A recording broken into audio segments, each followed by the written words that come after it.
नमस्कार दोस्तों, आप सुन रहे हैं इंडियन फिलॉसफी एंड एथिक्स, जहां न्यूज नहीं नजरिया बदलता है। थोड़ा आराम से बैठिए। आज हम टाइम मशीन में बैठने वाले हैं, करीब 4 से 5 हजार साल पीछे। पिछले एपिसोड में हमने उस इंसान की बात की थी जो जंगलों में था, जो शिकारी था, जो मौसम से लड़ रहा था, जो हर दिन बस इतना चाहता था कि आज का दिन निकल जाए। लेकिन आज कहानी बदलती है। आज हम उस पल पर रुकेंगे जब इंसान ने पहली बार कहा, बस अब भटकना नहीं, अब बसना है। जरा सोचिए, पीढ़ियों से खुले आसमान के नीचे रहने वाला इंसान पहली बार ईंटें बना रहा है, पहली बार दीवार खड़ी कर रहा है, पहली बार कह रहा है ये मेरा घर है। दोस्तों, ये सिर्फ घर नहीं था, ये मानसिक बदलाव था, ये सभ्यता का जन्म था। और इसी मोड़ पर सामने आती है इंडस वैली सिविलाइजेशन।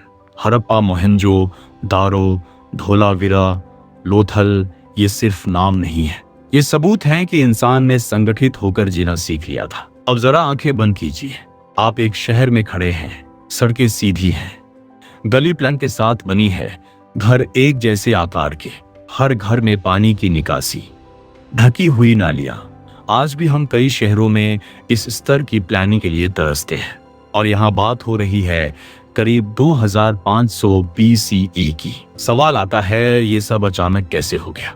ऐसा नहीं होता कि सुबह उठे और शाम तक शहर तैयार हो जाए। इसके पीछे सोच थी, सिस्टम था, अनुशासन था। सबसे दिलचस्प बात क्या है, यहाँ कोई विशाल महल नहीं मिला, कोई भव्य राजा का स्मारक नहीं, कोई विशाल मूर्ति नहीं। इसका मतलब क्या हुआ? शायद व्यवस्था व्यक्ति से बड़ी थी, शायद सिस्टम राजा से ऊपर था, शायद शक्ति दिखाई नहीं जाती थी, बस निभाई जाती थी। अब एक छोटी सी बात पर ध्यान दीजिए। अगर एक शहर में हजारों घरों की नालियां आपस में जुड़ी हों, तो क्या होगा अगर कोई एक व्यक्ति अपना हिस्सा साफ न रखे? पूरा सिस्टम गड़बड़ा जाएगा। इसका मतलब है लोग सिर्फ डर से नहीं, समझ से जी रहे थे। ये नैतिकता का शुरुआती रूप है। ये वो दौर है जब कानून की किताब शायद ना हो, लेकिन आचरण की समझ हो। अब चलते हैं अर्थव्यवस्था की ओर। खेती थी, गेहूं, जौ, पशुपालन था, हस्तशिल्प था, माप तौल के एक जैसे पत्थर मिले हैं, स्टैंडर्डाइजेशन। इसका मतलब क्या है? भरोसा। व्यापार बिना भरोसे नहीं चलता। लोथल का डॉकयार्ड हमें बताता है कि समुद्री व्यापार होता था, मेसोपोटामिया से संपर्क था। और जब दूर देशों से संपर्क होता है तो सिर्फ सामान नहीं जाता, विचार भी जाते हैं। यही असली कनेक्टिविटी है। अब एक दिलचस्प सवाल, हमें यहाँ बड़े मंदिर नहीं मिलते, लेकिन मूर्तियां मिलती हैं। मातृ देवी की आकृतियां, पशु प्रतीक, एक प्रसिद्ध पशुपति जैसी आकृति। इसका मतलब श्रद्धा थी, लेकिन शोर नहीं था। प्रकृति से जुड़ी आस्था थी, धरती, उर्वरता, जीवन के चक्र से जुड़ी हुई।